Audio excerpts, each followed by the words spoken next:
బ్రిటన్లో breaking news చూస్తున్నాం. మరి కాసేపట్లో ఏజీ ఆసుపత్రికి వెళ్లనున్నారు ఏపీ సీఎం చంద్రబాబు నాయుడు. ఆయన సోదరుడు రామ్మూర్తి నాయుడు పార్థివ దేహాన్ని సందర్శించనున్నారు.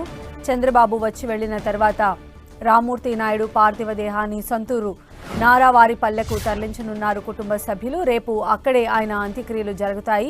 ఇక మధ్యాహ్నం 12:45 రామ్మూర్తి నాయుడు మృతి చెందినట్లు ఏఐజీ వైద్యులు ప్రకటించారు.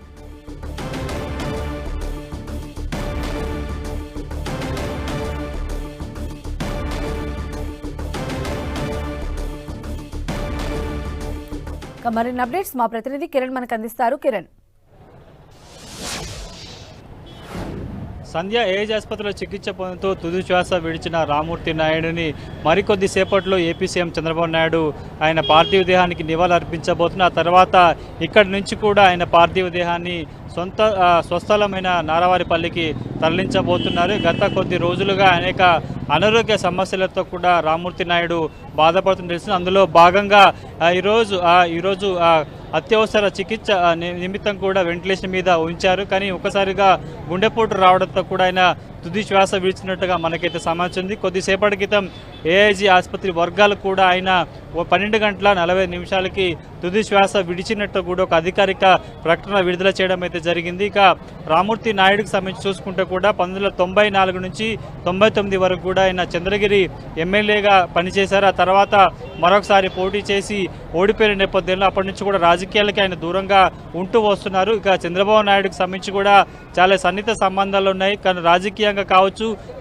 కుటుంబ కూడా ఇటు ఏపీ సీఎం చంద్రబాబు నాయుడుకి చోదోడు వాదడుగా రామ్మూర్తి నాయుడు ఉన్నట్టుగా మనం చెప్పుకోవాల్సి ఉంటుంది. ప్రస్తుతానికైతే ఇటు నారావారి కుటుంబంలో కూడా ఒక పెద్ద దిక్కు కోల్పోయినట్టుగా మనం చెప్పుకోవాల్సి ఉంటుంది. ఇక ఇటు రామ్మూర్తి కూడా 2 కొడుకులు ఉన్నారు. ఒక ఆయన ఇప్పటికే నారా సంబంధించిన ఎవరైతే ఉన్నారో ఆయన కూడా సినిమా ఇండస్ట్రీలో చాలా కీలక పాత్ర పోషిస్తున్నారు. పేరొందిన నటుడుగా ఆయనకి పేరొందిన నేపథ్యం కానీ 2 కుమారులు ఉన్న పరిస్థితి కనిపిస్తుంది. ప్రస్తుతానికైతే గడిచిన కొద్ది రోజులుగా అంటే సుమారుగా 4 రోజుల నుంచి కూడా అనారోగ్య సమస్యలతో బాధపడుతున్న ఆయనని కుటుంబ సభ్యులు ఏఐజీ ఆసుపత్రికి తీసుకొచ్చారు. గడిచిన కొద్ది రోజులుగా ఆయనకి అత్యవసర చికిత్స వైద్యుల బృందం చేస్తుంది. కానీ ఈరోజు తెల్లవారుజామున కొంత ఆయన ఆరోగ్య పరిస్థితి విషమించినట్టుగా తెలుస్తుంది. వెంటిలేటర్ మీద కూడా అతనికి అత్యవసర చికిత్స ప్రయత్నం చేశారు. కానీ ఒకసారిగా గుండెపోటు రావడంతో ఆయన తుది శ్వాస విడిచినట్టుగా తెలుస్తుంది. సంధ్య, అయితే చంద్రబాబు ఏ టైంకి వచ్చే అవకాశం ఉంది? ఎందుకంటే ఆయన వచ్చిన తర్వాతనే రామ్మూర్తి నాయుడు పార్థివ దేహాన్ని ఆయన సొంత ఊరికి తరలించే ఏర్పాట్లు ఎంతవరకు వచ్చాయనుకోవాలి?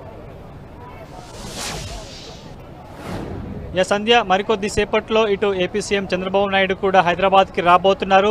కొద్దిసేపటి క్రితమే ఢిల్లీ నుంచి ఆయన హైదరాబాద్కి పయనమైనట్టుగా తెలుస్తుంది. మరికొన్ని గంటల్లో కూడా ఆయన బేగంపేట ఎయిర్పోర్ట్కి చేరుకోబోతున్నారు. అక్కడి నుంచి నేరుగా ఏజీ హాస్పిటల్కి ఆయన రాబోతున్నారు. ఆయన వచ్చిన తర్వాత ఆయన తమ్ముడి పార్థివదేహానికి నివాళులు అర్పించిన తర్వాత కూడా ఆ తర్వాత ఇక్కడ నుంచి ప్రత్యేక అంబులెన్స్లో ఆయన పార్థివ దేహాన్ని కూడా స్వస్థలానికి తరలించే అవకాశం కనిపిస్తుంది. ఈ రోజు మరణ వార్త తెలుసుకున్న తర్వాత కూడా ఏపీ సీఎం చంద్రబాబు నాయుడు ఇటు ఢిల్లీతో పాటు మహారాష్ట్ర సంబంధించిన పర్యటన కూడా అర్ధాంతరంగా రద్దు చేసుకోవడం జరిగింది. మరికొద్ది సేపట్లో ఆయన ఏజీ ఆసుపత్రికి రాబోతున్నారు. సంధ్య, రైట్ కిరణ్.